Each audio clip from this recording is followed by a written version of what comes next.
Hello students मु गोपाल आपण मानक स्वागत करछि आपण मानक यूट्यूब चैनल चालो पढिବାକୁ तो पिला माने केमती अछ बस आशा करछि बहुत ही बढ़िया थिबो। तो पिला माने जेमतिका तुम माने जानि सारथिबो नूतन शिक्षा वर्ष आरंभ होबाक हेई सारलानी। तो तुमरो बड़ भाई भौणी माने एग्जाम दे सारलेन 10 क्लास तमे भी नवम रु 10 क्लास को आसी गलोनी दशम को आसी गलोनी। तो तुम मन रे गोटे क्यूरियोसिटी आसी गलानी कि माने तुम माने गोटे सरप्राइज आसी जीवो कोन अछि कोन पाठ अछि कोन केमती केते कष्ट केते सहज ମୁଁ ମତେ ବିଶ୍ୱାସ କର ପିଲାମାନେ ଦଶମ ଶ୍ରେଣୀ ପାଠ ବହୁତ ହି ସହଜ ତମେ ଇଜିଲି ଆରାମସେ ବହୁତ ହି ବଢିଆ ମାର୍କ ରଖିପାରିବ। ତ ପିଲାମାନେ ତ ମୁଁ କଣ କରୁଛି ତମ ପାଇଁ ବିଲକୁଲ ବି ଫ୍ରିରେ ବିଲକୁଲ ହିଁ ଫ୍ରିରେ ନୂଆ କୋର୍ସ ନେଇକି ଆସିଛି ପିଲାମାନେ। ସେଠି କଣ ହଉଛି ନା ତମର ସବୁ ସବଜେକ୍ଟ ଠିକ ଅଛି ନା ପ୍ରାୟତଃ ସବୁ ସବଜେକ୍ଟ ମୁଁ ପଢେଇବାକୁ ଯାଉଛି। ଏବେ ଆମେ ପଢିବା ମ୍ୟାଥମେଟିକ୍ସ ଯେମିତିକା ସବୁ ସିଲାବସ ଆମେ ସାରିଦବା ପାଖାପାଖି 4-5 ମାସ ଭିତରେ ଆମେ ସାରିବାକୁ ଚାହିଁବା। ତ କେବଳ ଆମେ ଥିଓରି କଭରେଜ କରିବାନି ଠିକ ଅଛି। ତ ଥିଓରି ସହିତ ସହିତ ଆମେ MCQ different type of MCQ ମଧ୍ୟ ଆମେ ଡିଲ୍ କରିବାକୁ ଯିବା। ତ ନିହାତି ଭାବରେ ଚ୍ୟାନେଲଟିକୁ ସବସ୍କ୍ରାଇବ କରିଦବ ଯଦି ନୂଆ ଅଛନ୍ତି। ନିହାତି ଭାବରେ ଚ୍ୟାନେଲଟିକୁ ସବସ୍କ୍ରାଇବ କରିଦବ ଯଦି ନୂଆ ଅଛନ୍ତି। କାହିଁକି ନା ଏଇ ଚ୍ୟାନେଲଟିକୁ ଆଉ ତମକୁ ମିଳିବ ନାହିଁ ଯଦି ତମେ ପାଇଛ ନିହାତି ଭାବରେ ଚ୍ୟାନେଲଟିକୁ ସବସ୍କ୍ରାଇବ କରିକି ରଖ। କାହିଁକି ନା ଆସ୍ତେ ଆସ୍ତେ ଆମେ ଏଇ ଚ୍ୟାନେଲରେ ବିଭିନ୍ନ ଟାଇପର କ୍ୱେଶ୍ଚନ ଦବା। ବିଭିନ୍ନ ସିଲେକ୍ଟେଡ କ୍ୱେଶ୍ଚନ ବହୁତ ଇମ୍ପୋର୍ଟାଣ୍ଟ କ୍ୱେଶ୍ଚନ ଠିକ ଅଛି ନା ନିହାତି ଭାବରେ ଚ୍ୟାନେଲଟିକୁ ସବସ୍କ୍ରାଇବ କରିଦିଅ। ଯେମିତିକି ଆଜି ଆମେ ପଢିବା କଣ ପିଲାମାନେ ଦଶମ ଶ୍ରେଣୀ ତମେ ତ ଦଶମ ଶ୍ରେଣୀ ପିଲାମାନେ। ତ ଆଜି ଆମେ ପଢିବା ସରଳ ସହ ସମୀକରଣ। କଣ ପଢିବା ଛୁଆ ସରଳ ସହ ସମୀକରଣ। ପୁରା ସବୁଠୁ ସରଳ ଭାଷାରେ ଆଜି ଆମେ ପଢିବା ଯେଟା କି ତମର ବୀଜଗଣିତର ମାଧ୍ୟମିକ ବୀଜଗଣିତର ପ୍ରଥମ ଅଧ୍ୟାୟ ବା ଚାପ୍ଟର ନମ୍ବର 1 ଅଛି ସରଳ ସହ ସମୀକରଣ। ବିଲକୁଲ ବି ଆମ ଏଇ କୋର୍ସଟା ବିଲକୁଲ ବି ଫ୍ରି ଅଛି। ତ ନିହାତି ଭାବରେ ଚ୍ୟାନେଲଟିକୁ ସବସ୍କ୍ରାଇବ କରିକି ନିହାତି ଭାବରେ ତମ ସାଙ୍ଗମାନଙ୍କ ସହିତ ସେୟାର କରିଦବ କାହିଁକି ନା ସେମାନେ ବି ମାନେ ଜାଣିବା ଦରକାର ସେମାନେ ବି ଆ, ଲାଭ ଉଠେଇବା ଦରକାର ଏଇ ଆମର ଅପରଚ୍ୟୁନିଟିଟାକୁ। ତ ନିହାତି ଭାବରେ ଚ୍ୟାନେଲଟିକୁ ସବସ୍କ୍ରାଇବ କରିଦବ। ଆଚ୍ଛା ତ ଆମେ ଆଜି ପଢିବା କଣ ନା ସରଳ ସହ। ଦେଖ ପିଲାମାନେ ବିଷୟଟା ଲମ୍ବା ଅଛି ଚାପ୍ଟରଟା ଲମ୍ବା ଅଛି। ତ ଆମେ କଣ କରିବା ଅଳ୍ପ ଅଳ୍ପ ଶୁଣ ପିଲାମାନେ ଏକା ଥରେ ଯଦି ଆମେ ଗୋଟେ ୱାନ୍ ସଟ୍ କରିଦବା କିଛି ମନେ ରହିବ ଏପଟ ଆଡେ ପ୍ରଥମ ଆଡେ ପଢି ପଢି ଯିବା ଶେଷ ଆଡେ ପଢିଲା ବେଳକୁ ଫାଷ୍ଟ ଆଡେ ଭୁଲି ଯାଇଥିବା। ତ ସେମିତିଆ କିଛି ଆମେ ଛାନିଆ ହବା ନାହିଁ ଆମ ପାଖରେ ବହୁତ ସମୟ ଅଛି। ପିଲାମାନେ ଭାବିବନି କି ତମ ପାଖରେ ସମୟ ନାହିଁ ବୋଲି ଛାନିଆ ହେଇକି କେବେ ପଢିବନି। ଆରାମସେ ଇଜିଲି କାମ ଡାଉନ ହେଇକି ପଢିବ ଠିକ ଅଛି ନା। ତମ ପାଖରେ ବହୁତ ହି ସମୟ ଅଛି ତମେ ଆରାମସେ କଣ କରିବ ଆରାମସେ ଆମେ କଣ କରିବା ଧୀରେ ଧୀରେ କରିକି ଆମେ କନସେପ୍ଟ ବୁଝି ଥର ହେଇ ତାପରେ ଲାଷ୍ଟ ମାଷ୍ଟରୀ ହବା ପାଇଁ ଟ୍ରାଏ କରିବା ଠିକ ଅଛି ନା। ତ ଆମେ ଆଜି ଏଇ ଯୋଉ ତମର ରହିଛି କଣ ନା ଏଇ ଯୋଉ ସରଳ ସହ ସମୀକରଣଟାକୁ ଆମେ କଣ 6ଟି ପାର୍ଟରେ ଆମେ ତାକୁ ସାରିବା ପାଇଁ ଟ୍ରାଏ କରିବା। ତ ଏଇଟା ହେଲା ତମର ପିଲାମାନେ ପ୍ରଥମ ପାର୍ଟ ଠିକ ଅଛି ନା। ତ ଏଇଟା ହେଲା ପିଲାମାନେ ତମର ପ୍ରଥମ ପାର୍ଟ। ନିହାତି ଭାବରେ ଯଦି ଚ୍ୟାନେଲ ନୂଆ ଅଛ ନିହାତି ଭାବରେ ଚ୍ୟାନେଲଟିକୁ ସବସ୍କ୍ରାଇବ କରିଦବ। ଯଦି ପିଲାମାନେ ଚ୍ୟାନେଲରେ ନୂଆ ଅଛନ୍ତି ନିହାତି ତ ନୂଆ ଅଛ ନିହାତି ଭାବରେ ଚ୍ୟାନେଲଟିକୁ ସବସ୍କ୍ରାଇବ କରିଦବ ଠିକ ଅଛି। ସବସ୍କ୍ରାଇବ କରିବା ସହିତ ତା ସହିତ ତଳେ ଗୋଟେ ଲାଇକ୍ ଅପସନ ଅଛି ଲାଇକ୍ କରିଦେଇକି ନିହାତି ଭାବରେ ସେୟାର କରିଦବ ତମ ସାଙ୍ଗମାନଙ୍କ ସହିତ। ଆଉ କମେଣ୍ଟ ଲେଖିଦବ କଣ ତମକୁ ଭଲ ଲାଗିଲା ଆଉ କଣ ସବୁ କ୍ୱେଶ୍ଚନ ତମର ଯଦି ରହିଗଲା ନିହାତି ଭାବରେ କମେଣ୍ଟରେ ଲେଖିବ ଠିକ ଅଛି। ତ ବିନା ଟାଇମ ୱେଷ୍ଟ କରିକି ଚାଲ ଭିଡିଓଟିକୁ ଷ୍ଟାର୍ଟ କରିବା। ସରଳ ସମୀକରଣ ପ୍ରଥମ ପିଲାମାନେ ତମେ ଯୋଉ ପଢିଲ ତମେ ଚାପ୍ଟର ନା ଆଗେ ପଢିଲ ସରଳ ସହ ସମୀକରଣ। ଆଚ୍ଛା ସରଳ ସହ ସମୀକରଣ ଏ ଯୋଉ ସମୀକରଣ ୱାର୍ଡ ଟା ସମୀକରଣ ମାନେ ଆଗେ ଆମେ ବୁଝିବା ଠିକ ଅଛି ନା। ଆରାମସେ ମୁଁ କହିଲି ଧୀରେ ଧୀରେ ଗୋଟେ ଷ୍ଟେପ ନେଇ ଆମେ ଆଗେ ପୁରା ବିଷୟଟାର ମାଷ୍ଟରୀ ହବା। ତ ଯେତେ ପର୍ଯ୍ୟନ୍ତ ଆମେ ଟିକେ ନ ପଢିଥିବା ସେ ପର୍ଯ୍ୟନ୍ତ ଆମେ ପୁରା ଫାଇନାଲ ପ୍ରଡକ୍ଟ ପର୍ଯ୍ୟନ୍ତ ଯାଇପାରିବା ନାହିଁ। ତ ଆମେ ଟିକେ ଆମେ ପଢିବା। ଯଦି ବି ପିଲାମାନେ ତମର ବହୁତ କମ ନଲେଜ ଅଛି 8 କ୍ଲାସରେ କିଛି ଦରକାର ନାହିଁ ଦଶମ ଶ୍ରେଣୀରେ ମୁଁ ପଢଉଛି ଆଉ ମୋ ସହିତ ଆପଣ ମାନେ ଚାଲ ତମେ ମାନେ ଚାଲ ନିହାତି ଭାବରେ ତମେ ମାନେ ବହୁତ ବଢିଆ ମାର୍କ ରଖିବ ଠିକ ଅଛି ନା। ପ୍ରଥମେ ପଢିବା କଣ ସମୀକରଣ। ପ୍ରଥମେ ବୁଝିବା ପିଲାମାନେ ସମୀକରଣ କଣ। ମୁଁ କଣ କହିବି ସମୀକରଣ କଣ ଏ ଯୋଉ ସମୀକରଣ ଟା ସାର୍ କହିଲେ ଏ ଯୋଉ ଏଠି ଲେଖା ହେଇଛି ଏତେ ବଡର ସମୀକରଣ ଏ ସମୀକରଣଟା ଆକ୍ଚୁଆଲି କଣ। ଆଚ୍ଛା ସମୀକରଣ ହଉଛି କିଛି ଜିନିଷକୁ କୌଣସି ସହିତ ତୁଳନା କରିବା ବୁଝିହେଲା। କିଛି ଜିନିଷକୁ କୌଣସି ଟଙ୍କା ସହିତ ତୁଳନା କରିବା କିଛି ଜିନିଷକୁ କୌଣସି ନମ୍ବର ସହିତ ତୁଳନା କରିବା। କଣ ନା ତୁଳନା କରିବା କଣ କରିବା ତୁଳନା କରିବା। ମନେକର ଏକ୍ସାମ୍ପଲ ଦବା ସାର୍ ଗୋଟେ ଏକ୍ସାମ୍ପଲ ଦିଅନ୍ତୁ କଣ ହବ ନା ଗୋଟେ ଏକ୍ସାମ୍ପଲ ନେମି ମୁଁ କହିବି ସାର୍ 2ଟି ଚକୋଲେଟ ର ଦାମ 5 ଟଙ୍କା। ମୁଁ କଣ କହିଲି ପିଲାମାନେ 2ଟି ଚକୋଲେଟ ର ଦାମ 5 ଟଙ୍କା ବା 2ଟି ବିସ୍କୁଟ ର ଦାମ 5 ଟଙ୍କା ବା 2ଟି କଲମର ଦାମ 5 ଟଙ୍କା 2ଟି ଖାତାର ଦାମ 50 ଟଙ୍କା ଯାହା ବି ହଉ। ମୁଁ ଏଠି କଣ କହୁଛି କଲମକୁ ପଇସାରେ ତୁଳନା କରୁଛି ବା କଲମକୁ ଟଙ୍କାରେ ତୁଳନା କରୁଛି। ଆମର ଚକୋଲେଟ କୁ ଟଙ୍କାରେ ତୁଳନା କରୁଛୁ ବିସ୍କୁଟ କୁ ଟଙ୍କାରେ ତୁଳନା କରୁଛୁ ବହି ଖାତାକୁ ଟଙ୍କାରେ ତୁଳନା କରୁଛୁ। ମୁଁ କିଛି ଜିନିଷ ସହିତ ତୁଳନା କରୁଛି ସେଇଟାକୁ ଆମେ ସମୀକରଣ କହିବା। କଣ କହିବା ପିଲାମାନେ ସେଇଟାକୁ ଆମେ କଣ କହିବା ସମୀକରଣ କହିବା। ବୁଝିହେଲା ଆରାମସେ ଠିକ ଅଛି ସମୀକରଣ। ତାପରେ ଆମେ ଆସିବା ସରଳ ସମୀକରଣ। ସରଳ ସମୀକରଣ ପଢିବା ପୂର୍ବରୁ ଆମେ ତାର କଣ ଦେଖିବା ସାଧାରଣ ରୂପଟା ଜାଣିବା। ଦେଖ ପିଲାମାନେ ସ୍କ୍ରିନ ରେ ଦେଖାଉଥିବ ପିଲାମାନେ ସାଧାରଣ ରୂପଟାକୁ କଣ ଦେଖାଉଛି ଦେଖ ସାଧାରଣ ରୂପ ଏଠି କଣ କହିଲା ଦୁଇ ଅଜ୍ଞାତ ରାଶି ବିଶିଷ୍ଟ ସରଳ ସମୀକରଣ ସାଧାରଣ ରୂପ ସେ ଦେଇଛି ପିଲାମାନେ ଦୁଇ ଅଜ୍ଞାତ ରାଶି ବିଶିଷ୍ଟ ସରଳ ସମୀକରଣର ସାଧାରଣ ରୂପଟା ଅଲରେଡି ଏଠି ଦେଇଛି କଣ ଦେଇଛି ଛୁଆ ନା ax plus by plus c ଅର୍ଥାତ ଆମେ କହିପାରିବା ଛୁଆ ନା ax plus by plus c ଟା ହଉଛି ଗୋଟେ କଣ ନା ସରଳ ସମୀକରଣର ସାଧାରଣ ରୂପ ଆମେ ଯିବା ସରଳ ସମୀକରଣ କାହା କହିବା ଆମେ ପୂର୍ବରୁ ଆମେ କଣ ତା ସାଧାରଣ ରୂପଟା ମନେ ରଖିବା ଠିକ ଅଛି ଆଚ୍ଛା ଏଇଠି ଦେଖ ପିଲାମାନେ ଆମେ ଜାଣିଛେ ଏଇ ଯୋଉ x ଆଉ y ଗୋଟେ ଗୋଟେ କଣ ଛୁଆ ଅଜ୍ଞାତ ରାଶି ସାର୍ ଅଜ୍ଞାତ ରାଶି କାହା କହିବା ନା ଜ୍ଞାତ ନାହିଁ ଯୋଉ ରାଶିର ଭ୍ୟାଲୁ ଆମେ ଜାଣିନାହୁଁ ତାକୁ ଅଜ୍ଞାତ ରାଶି କହିବା ଠିକ ଅଛି ନା ତ ଏଇଠି ଆମେ କଣ ଏଇ ସମୀକରଣର x ଆଉ y ର ଭ୍ୟାଲୁ ଆମେ ଜାଣିନାହିଁ ସେଥିପାଇଁ ତାକୁ ଆମେ କଣ କହିବା ଅଜ୍ଞାତ ରାଶି ଠିକ ଅଛି ଆଚ୍ଛା ସାର୍ ଏଇ a ଆଉ b ଗୁଡା କଣ ଗୋଟେ ଗୋଟେ ଆଉ ସି ଏ ବି ସି ପିଲାମାନେ ଏ ବି ସି ଗୋଟେ ଗୋଟେ ହଉଛି ରିଏଲ ନମ୍ବର କଣ ରିଏଲ ନମ୍ବର ସେଇ ଏ ବି ସି ଜାଗାରେ ଆମେ ଫ୍ରାକ୍ସନ କୁ ବି ବ୍ୟବହାର କରିପାରିବା ନେଚୁରାଲ ନମ୍ବର କୁ ବି ବ୍ୟବହାର କରିବା ସମସ୍ତ ଇଣ୍ଟିଜର କୁ ବି ଆମେ ବ୍ୟବହାର କରିବା ଇରେସନାଲ ନମ୍ବର √2 √3 ଏଗୁଡାକୁ ବି ଆମେ ବ୍ୟବହାର କରିପାରିବା ଠିକ ଅଛି ନା ନାଇଁ ଆଚ୍ଛା ସେତେବେଳେ ଆମେ ଆଗରୁ ଆମେ ପଢିଛେ କଣ ନା ଛୁଆ ଏଟା ଗୋଟେ କଣ ସାର୍ ଏକ୍ସ ର ସହଗ କଣ ଏକ୍ସ ର ସହଗ ସେଇପରି ବି ଗୋଟେ କଣ ସାର୍ ୱାଇ ର ସହଗ ଆଉ ସି ଗୋଟେ ପିଲା କଣ ସିଟା କଣ ପିଲେ ହଁ କୁହ କମେଣ୍ଟ କର ସେଇଟା ହଉଛି ଗୋଟେ କନଷ୍ଟାଣ୍ଟ ଯାହାକୁ ଆମେ କଣ କହିଥାଉ ଧ୍ରୁବକ ବୋଲି କହିଥାଉ ଏଇଠି ଲେଖ ଧ୍ରୁବକ ବୋଲି କହିଥାଉ ଠିକ ଅଛି ନା କନଷ୍ଟାଣ୍ଟ ଏଇଟା ଗୋଟେ ସେଇଟାକୁ ଆମେ କଣ କହିଥାଉ କନଷ୍ଟାଣ୍ଟ ବୋଲି କହିଥାଉ ସେ ଗୋଟେ ନମ୍ବରଟା କୋଉ କୌଣସି ଅଜ୍ଞାତ ରାଶି ସହିତ ଗୁଣନ ହେଇକି ନଥିବ ସେ ଏକା ଖାଲି ବସିଥିବ ବୁଝିହେଲା ଓକେ ଆଚ୍ଛା ଆମେ ଜାଣିଦେଲେ ଏଟା ହଉଛି ଏକ୍ସ ର ସହଗ ବି ଟା ହଉଛି ୱାଇ ର ସହଗ ସିଟା ଗୋଟେ କନଷ୍ଟାଣ୍ଟ ତ ଏଇଭଳିଆ କଣ ଏଇ ଯୋଉ ଫର୍ମାଟ ରେ ଜାଣିଛ ଇଟା ଇଟା ଇଟା କେମିତି ବନା ହୁଏ ଜାଣିଛ ପିଲାମାନେ ଆଚ୍ଛା ତମକୁ ଗୋଟେ ଷ୍ଟୋରି କହୁଛି ହେଲା ଦେଖ ପିଲେ ଇଟା କେମିତି ବନା ହୁଏ ଜାଣିଛ ନା ଟିକେ ଖାଲି ଏଟା ଲିଭେଇ ଦବା ଆଚ୍ଛା ଆଚ୍ଛା ପିଲାମାନେ ଇଟା କେମିତି ବନା ହୁଏ ଦେଖ ତାର ଗୋଟେ କଣ ଥାଏ ଏর ଗୋଟେ ଫର୍ମା ଥାଏ ଏମିତି ଗୋଟେ ଫର୍ମା ଥାଏ ତା ଭିତରେ କଣ ମାଟି ପୁରେଇ ଦେଇଥାଏ କାଦ ଭଳିଆ ମାଟି ପୁରେଇ ଦେଇଥାଏ ତାପରେ ସେଟାକୁ ଫର୍ମାଟା ଯେତେବେଳେ ଆମେ ଖୋଲିବା ସେ ପୁରାପୁରି ଇଟା ସେପ ହେଇଯାଏ କଣ ହେଇଯାଏ ଇଟା ସେପ ର ସେହିପରି ସରଳ ସମୀକରଣର ଏଇଟା ଗୋଟେ ଫର୍ମା ଗୋଟେ କଣ ପିଲାମାନେ ଫର୍ମା ଆମେ ଏ ବି ଆଉ ସି ଜାଗାରେ ଯଦି ଗୋଟେ ଗୋଟେ ରିଏଲ ନମ୍ବର ପୁଟ କରିଦବା କଣ ପୁଟ କରିଦବା ଯଦି ଗୋଟେ ଗୋଟେ ରିଏଲ ନମ୍ବର ପୁଟ କରିଦବା ତେବେ ଇଏ ଗୋଟେ କଣ ହେଇଯିବ ନା ସରଳ ସମୀକରଣ ହେଇଯିବ କଣ ହେଇଯିବ ପିଲାମାନେ ସରଳ ସମୀକରଣ ବୁଝିହେଲା ଇଜି ବୁଝିପାରିଲ ନା ତ ସେମିତିଆ କଣ ଏଇଟା ଗୋଟେ ସରଳ ସମୀକରଣ ତାକୁ ଆମେ କହିପାରିବା ହେଇଯିବ ଠିକ ଅଛି ନା ନାଇଁ ଆଚ୍ଛା ସେଇପରି ପିଲାମାନେ ଆମେ ଜାଣିଦେଲେ କଣ ହଁ ଆମେ ଜାଣିଦେଲେ ଏଟା ହଉଛି ଏକ୍ସ ର ସହଗ ବି ଟା ହଉଛି ୱାଇ ର ସହଗ ଆଉ ସି ଟା ଗୋଟେ ଧ୍ରୁବକ ଏବଂ ମନେ ରଖିଥାଉ ପିଲେ ନା ଏ ଇଜ ନଟ୍ ଇକ୍ୱାଲ ଟୁ ଏଟା କେବେ ବି ଜିରୋ ହବ ନାହିଁ ଆଉ ବି ଟା କେବେ ବି ଜିରୋ ହବ ନାହିଁ ମତେ କହିଲେ ଦେଖି ଏଇ ଭିତରେ ଯଦି ଏଟା ଜିରୋ ହେଇଯିବ ତେବେ ଏଇ ଏକ୍ସ ର ଭ୍ୟାଲୁ ଟା ପୁରା ଜିରୋ ହେଇଯିବ ଏଇ ଭିତରେ ଯଦି ୱାଇ ଟା ବି ଜିରୋ ହେଇଯିବ ତେବେ ୱାଇ ର ଟୋଟାଲ ଆମର ରାଶିଟା ବା ଫ୍ୟାକ୍ଟରଟା ପୁରା ଜିରୋ ହେଇଯିବ ଠିକ ଅଛି ନା ତେବେ ସେ କଣ କହିଛି A is not equal to zero and B also is not equal to zero ଆମେ ଗୋଟେ ଏକ୍ସାମ୍ପଲ ନେଇଯିବା କଣ ଦେଇଛି ଏଠି 2x plus 3y plus 8 ତମେ ବି ନିଜେ ଏକ୍ସାମ୍ପଲ ନେଇଯିବ ତମେ କଣ ନବ କହିଲ ଦେଖି 3x plus 8y plus 16 ଏଇଟା ଗୋଟେ ଆମେ କହିପାରିବା କଣ ସରଳ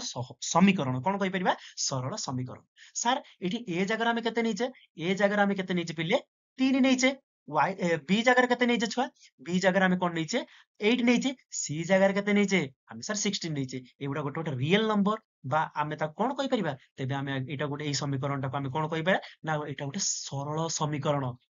କଣ କହିପାରିବା ପିଲାମାନେ ସରଳ ସମୀକରଣ ଆଚ୍ଛା ଏବେ ତମ ମନରେ କଣ ଆସୁଥିବ ଗୋଟେ କ୍ୱେଶ୍ଚନ ଏରାଇଜ ହଉଥିବ କଣ ନା sir A X plus B X plus she is equal to zero ଯାହାକୁ ଆମେ ଏକ୍ସାମ୍ପଲ ଦ୍ୱାରା ଦେଖିଲେ 2x plus 3y plus 8 is equal to zero ତାକୁ ଆମେ କାହିଁକି ସରଳ ସମୀକରଣ ବୋଲି କହିଥାଉ କାହିଁ ସିମ୍ପଲ ସମୀକରଣ ହଁ ସେ ଯୋଉ ସମୀକରଣ ତେବେ ସରଳ ୱାର୍ଡ ଟା କାହିଁକି ଆମେ ୟୁଜ କରୁଛେ ସରଳ ୱାର୍ଡ ଟା ଆମେ କାହିଁକି ୟୁଜ କରୁଛେ ଆଚ୍ଛା ଦେଖ ପ୍ରତ୍ୟେକ ସମୀକରଣକୁ ଆମେ ଲେଖଚିତ୍ର ମାନେ କଣ ପିଲାମାନେ ଗ୍ରାଫ ଭେରି ଗୁଡ ତ ଲେଖଚିତ୍ର ମାଧ୍ୟମରେ ଆମେ ଦର୍ଶାଇ ପାରିବା ଠିକ ଅଛି ତ ଯେତେବେଳେ ଆମେ ଏଇ ପ୍ରକାରର ସମୀକରଣକୁ ବା ax plus by plus c is equal to zero format ର ସମୀକରଣକୁ ଯେତେବେଳେ ଆମେ ଲେଖଚିତ୍ର ମାଧ୍ୟମରେ ଦର୍ଶାଇବା ସେ ଗୋଟେ କଣ ହବ କହିଲ ସେ ଗୋଟେ ସରଳ ରେଖା ଭଳିଆ ହବ କଣ ହବ ପିଲାମାନେ ସରଳ ରେଖା ଭଳିଆ ହବ ମନେକର ଦେଖ ଏଇଟା ଧର ମନେକର ଲେଖଚିତ୍ରରେ ତମର ଏଠି ଏମିତିଆ କଣ ହବ ଏଇଠି ଗୋଟେ ସରଳ ରେଖା ଭଳିଆ ହବ ସିଏ कौन हम पिले माने सरल रेखा भलिया हम से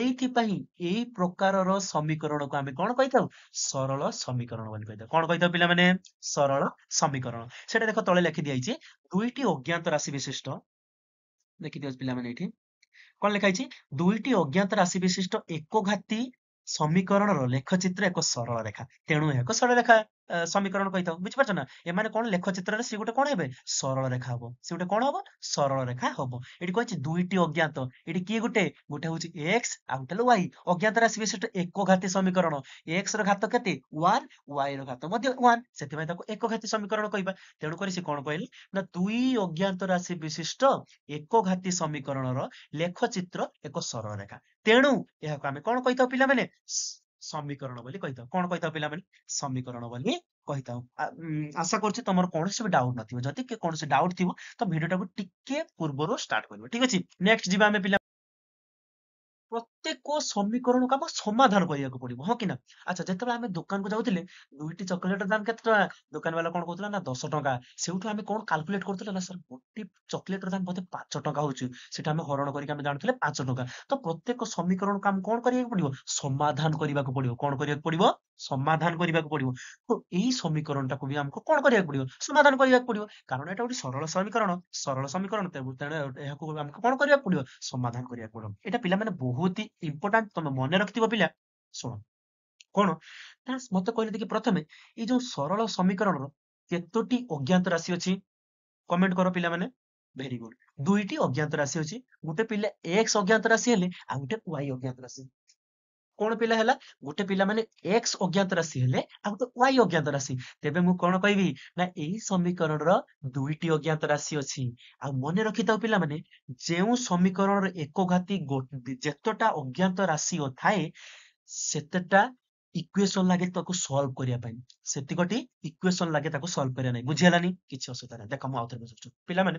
जेतेबेले आमे कहउतले कोन ना दुईटी चॉकलेट र दाम 10 टका एट लिखि दोछ पिला माने दुईटी चॉकलेट र दाम 10 टंका केते टंका 10 टंका तो ये आम कौन कले सर मन कर एक चॉकलेट र दाम एक्स टंका तेरे दुईटी चॉकलेट र दाम केते छुआ 2x इज इक्वल टू 10 ये छुआ केतोटी अज्ञात राशि अच्छी सर गोटे अज्ञात राशि अच्छी तेबे एई गोटे समीकरण रो आमे x रो मान बा एई समीकरण टाको सॉल्व करि परिबा कोन करि परिबा सॉल्व करि परिबा सेटा आमे कोन करथिले x टाको एटा रख देथिले 10 टाको एटा गुण दुईटा गुण नै किथिले आर पट को नै हरण कर दे केते कर देथिले 5 बार कर देथिले तबे x रो वैल्यू केते बार कर देथिले 5 आमे बाहर कर देथिले तो जे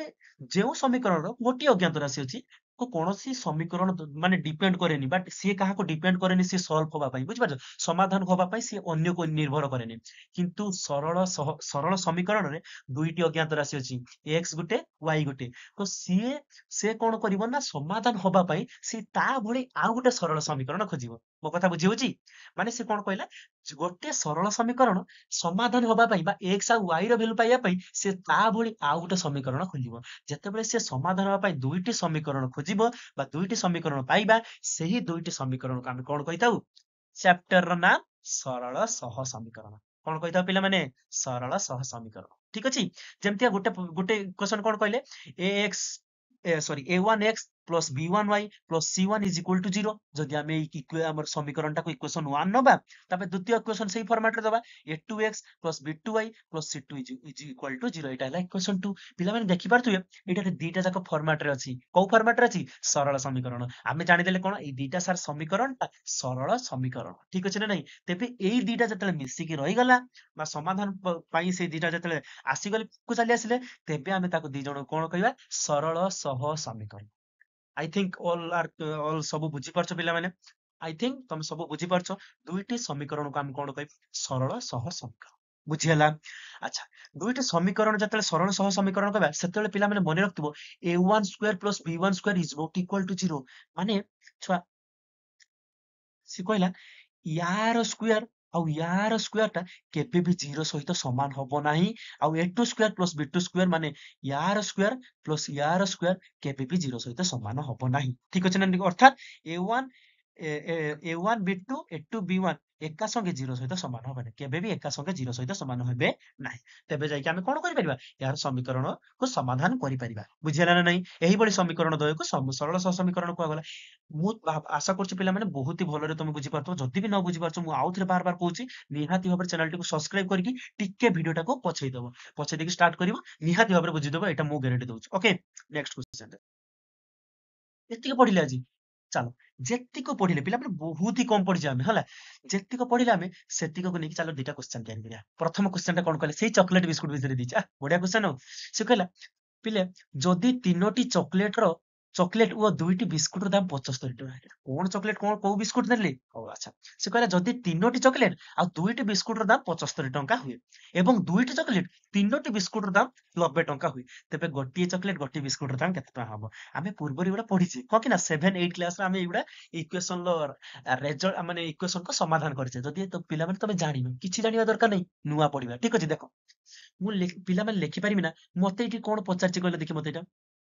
गोटिए चॉकलेट र दाम आ गोटिए बिस्कुट र दाम मु कहि दे मने करो कोन करमि मने करो सॉरी मने करो गोटिए चॉकलेट र दाम x आ अन्य गोटिए बिस्कुट र दाम y कोन करमि छुआ गोटिए बिस्कुट र दाम y कोन कर देली मु पिला माने मु कहिली मने करो गोटिए चॉकलेट र दाम x आ गोटिए बिस्कुट र दाम y तेबे प्रथम पॉइंट कोन कहला एतिको नबा ठीक अछि एतिको एतिको नबा प्रथम पॉइंट आगे सब मन कर जतले गणित क्वेश्चन करछो जदि ज्यामिति करछो चित्र करिया पई ट्राई करो चित्र कले तमे ज्यामिति हिजिबो आ जदि हमर एटा करछो बीजगणित करछो तेबे मने रखता पिला माने क्वेश्चन जदि बड़ थिबो ताको भांगीबाकू ट्राई करो हैला ताको भांगी आमे आंसर करिया जेमतिया कहिछि तीनोटी चॉकलेट और दुईटी बिस्कुट र दाम मूल्य मिसिकी 75 टका तबे गोटिए चॉकलेट र दाम जदि x टका हुए तीनोटी चॉकलेट र दाम केते टका हबो पिले ना सर 3x केते हबो पिले 3x आउ प्लस माने दुईटा चॉकलेट और बिस्कुट र दाम मिसिकी केते टका 72 ना तबे एटा 3x प्लस दुईटी बिस्कुट माने केते हिजो पिले 2y केते हिजो पिले 2y रो दाम मिसी केते टका 75 टका अच्छा एटा को हमें केमति का लिखि परिबा आ ना sir 3x plus 2y minus 75 is equal to 0 एटा ଗୋଟେ इक्वेशन हमें पाई गेले ଗୋଟେ ସରଳ ସମୀକରଣ ଏଠି a ଜାଗାରେ କେତେ ଅଛି 3 b ଜାଗାରେ କେତେ ଅଛି 2 c ଜାଗାରେ ସାର୍ -75 ଅଛି କେତେ ଅଛି ସାର୍ -75 ଅଛି ओके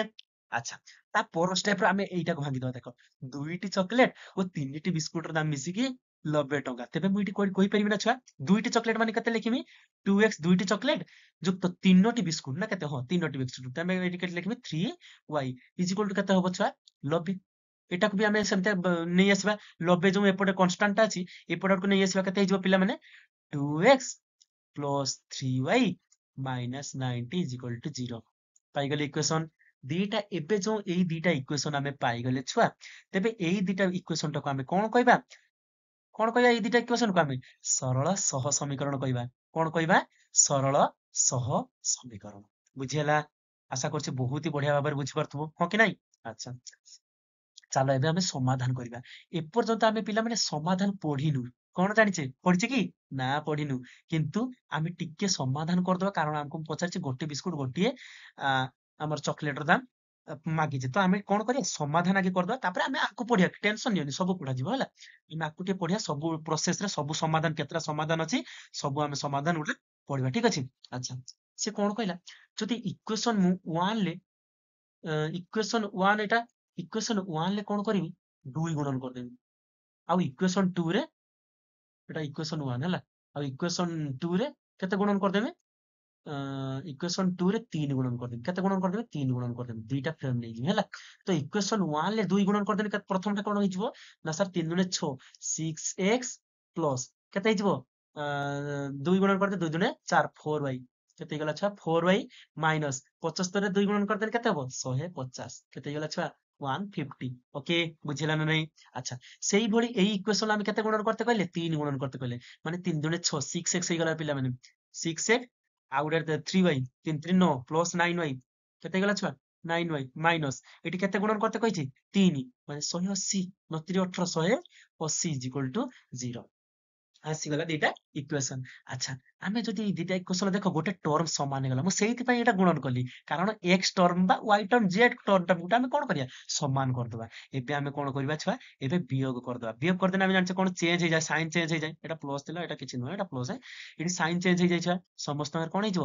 ଚିହ୍ନ ଚେଞ୍ଜ ହେଇଯିବ। ଯଦି ପ୍ଲସ ଥିବ ସେ ମାଇନସ ହେଇଯିବ, ଯଦି ମାଇନସ ଥିବ ସେ ପ୍ଲସ ହେଇଯିବ। ଆଚ୍ଛା, ଏଠି ଦେଖ ପ୍ଲସ ସିକ୍ସ ମାଇନସ ସିକ୍ସ କଣ ହେଇଗଲା, କଟିଗଲା। ଏବେ ରହିଗଲା କଣ, 4y ମାଇନସ 9y। 4y ରୁ 9y ଗଲେ କେତେ ହବ, 5 ରୁ 9 ରୁ 5 ଗଲେ କେତେ, ସାର୍ 4, ସରି 9 ରୁ 4 ଗଲେ କେତେ ସାର୍ 5, ସାର୍ ମାଇନସ 5y ଆସିଗଲା। କେତେ ଆସିଗଲା, ମାଇନସ 5y। ଏଠି କେତେ ଅଛି ପିଲେ, ଏଠି ଦେଖ ପିଲାମାନେ, ପ୍ଲସ 100, ଟିକେ ଖାଲି ରହିଯାଅ, ହଁ, ପ୍ଲସ 180 ରୁ 150 ଚାଲିଗଲା, କେତେ ରହିଲା ପିଲାମାନେ, 30 ରହିଲା। କେତେ ରହିଲା, 30। ଆଚ୍ଛା, ଏବେ ଆମେ ଗୋଟେ ଦେଖ, ଏବେ ଆମେ କଣ କରିବା, ଏଠି ମାଇନସ 5y କୁ ରଖିଦେଲେ, ଏପଟେ କଣ ପ୍ଲସ 30 ଆରପଟକୁ ଚାଲିଗଲେ କେତେ ହେଇଯିବ ପିଲେ, minus 30, which is implies that y is equal to କେତେ, ଏଠି 5ଟା ଗୁଣ ମାଇନସ 5ଟା ଗୁଣ ହେଇକି ଥିଲା, ଆରପଟକୁ ଚାଲିଗଲେ କଣ ହବ, ହରଣ ହେଇଯିବ। ତେବେ ଆସିଯିବ ମାଇନସ 30 ବାଇ 5, ଏଠି ସରି ମାଇନସ 5 କେତେ ହେଇଯିବ, ମାଇନସ 530 କେତେ ହେଇଗଲା, ପ୍ଲସ 6। ତେବେ y ର ଭ୍ୟାଲୁ କେତେ ପାଇଗଲେ ଆମେ, 6, ମାନେ ଗୋଟିଏ ବିସ୍କୁଟର ଦାମ କେତେ, 6 ଟଙ୍କା। ଗୋଟେ ବିସ୍କୁଟର ଦାମ 6 ଟଙ୍କା। ସେହିପରି ଏଇ ଯୋଉ 6ଟା, ଯଦି ଆମେ y ର ମାନକୁ, y ର ପିଲାମାନେ y ର ମାନକୁ, ଟିକେ ଖାଲି y ର ମାନକୁ କଣ କରିବା ନା ସାର୍, ଇକ୍ୱେସନ 1 ରେ, ଇକ୍ୱେସନ 2 ରେ ପୁଟ୍ କରିଦବା ହେଲା। 2 ରେ ପୁଟ୍ କଲେ, ଆମର ପ୍ରୟୋଗ କଲେ, ପ୍ରୟୋଗ କଲେ ଲେଖିବ ଏଠି ହେଲା, ପ୍ରୟୋଗ କଲେ କଣ ହବ ପିଲାମାନେ। ଆଚ୍ଛା, 2x କୁ 2x, y ର ମାନଟା ଭ୍ୟାଲୁଟା ଖାଲି 6 ପୁଟ୍ କରିବା, ଠିକ ଅଛି। ଏଠି 2x କୁ 2x ରଖିଦେଲେ, ପ୍ଲସ 3 ଇଣ୍ଟୁ y ଜାଗାରେ କେତେ ଲେଖିବା, 6, 3 ଗୁଣନ 6, minus 9, sorry 90 is equal to 0, which is implied that 2x କୁ 2x ରଖିଲେ, plus 36, 18 minus 90 is equal to 0, which is implied that 2x କୁ 2x ରଖିଲେ, ମାଇନସ 90 ରୁ 18 ଚାଲିଗଲେ କେତେ, ଏଠି 18 ବିୟୋଗ କରିଦିଅ, କର ଜଲ୍ଦି କର। ଏଠି କେତେ ହେଇଯିବ, 1 10 10, 10 ରୁ 8 ଗଲେ 2, ଏଠି ହେଇଯିବ କେତେ, 8, 8 ରୁ 1 ଗଲେ 72, କେତେ, ସରି 2, 7 is equal to 0, which implies that x ର ଭ୍ୟାଲୁ କେତେ ଆସିଯିବ, ନା ସାର୍ 72 ବିଭକ୍ତ 2, କେତେ ଆସିଯିବ ଭ୍ୟାଲୁ, କାଟିଦେଲେ କେତେ ହବ, 2 କେ 2, 2 କେ ପଣିକାର 6 ପାଖାପାଖି, 7 ପଛରେ କିଏ ଅଛି, 3, 3 ଦୁନେ 6, 12 ହେଇଗଲା 36 ଟଙ୍କା। କେତେ ଟଙ୍କା ଆସିଗଲା ଛୁଆ, x ର ଭ୍ୟାଲୁ 36 ଟଙ୍କା। କେତେ ଆସିଗଲା ଛୁଆ ପିଲାମାନେ, x ର ଭ୍ୟାଲୁ 36 ଟଙ୍କା। ଠିକ ଅଛି ନା ନାଇଁ ବି ପିଲାମାନେ, ମନେ କର, ଜଲ୍ଦି କୁହ, ଠିକ ଅଛି ନା ନାଇଁ, ଜଲ୍ଦି। ଆଚ୍ଛା, ପିଲାମାନେ ଆମେ କଣ ପାଇଗଲେ, ଗୋଟିଏ ଚକୋଲେଟର ଦାମ ପିଲାମାନେ କଣ ପାଇଗଲେ, ନା ସାର୍ 36 ଟଙ୍କା, ଆଉ ଗୋଟିଏ ବିସ୍କୁଟର ଦାମ 6 ଟଙ୍କା। ତ ଆମେ ଏଇ ପ୍ରୋବ୍ଲେମ ଟାକୁ ସଲ୍ଭ କରିଦେଲେ। ତ ଆଚ୍ଛା, ସେଇଭଳି ଆହୁରି ଗୋଟେ କ୍ୱେଶ୍ଚନ ଅଛି, ଓକେ, ସେଇଭଳି ଆଉ ଅଛି, ତମ ବିଦ୍ୟାଳୟରେ 10ମ ଶ୍ରେଣୀର ଛାତ୍ରୀ ଅଙ୍କିତା ଏବଂ ରିମାର ମୋଟ ଓଜନ ମିଶିକି ତାଙ୍କର କେତେ, 80, ଏବଂ ତାଙ୍କ ମଧ୍ୟରେ ଓଜନର ଅନ୍ତର 20 କେଜି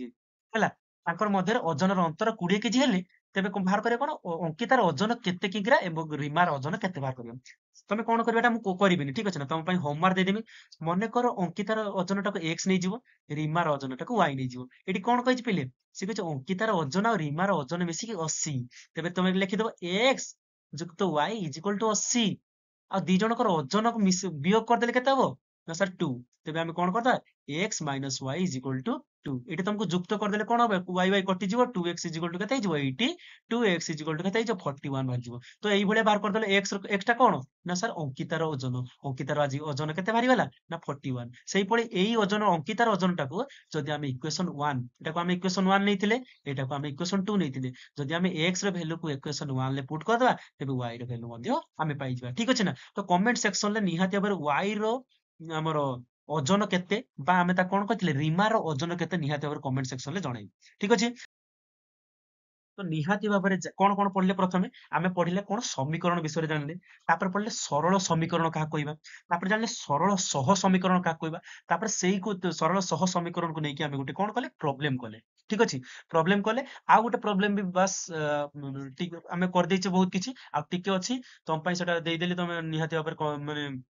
କମେଣ୍ଟରେ ବା ହୋମୱାର୍କ ଭଳିଆ ତମେ ନେଇଯାଅ ସେଟାକୁ। ତ ନିହାତି ଭାବରେ ଚ୍ୟାନେଲଟିକୁ ସବସ୍କ୍ରାଇବ କରିଦବ, ଯଦି ଭଲ ଲାଗୁଥିବ ଭିଡିଓଟାକୁ ନିହାତି ଭାବରେ ଚ୍ୟାନେଲଟିକୁ ସବସ୍କ୍ରାଇବ କରିଦବ, ଆଉ ନିହାତି ଭାବରେ ତମ ସାଙ୍ଗମାନଙ୍କୁ ନିହାତି ଭାବରେ ସେୟାର କରିଦବ, ଠିକ ଅଛି।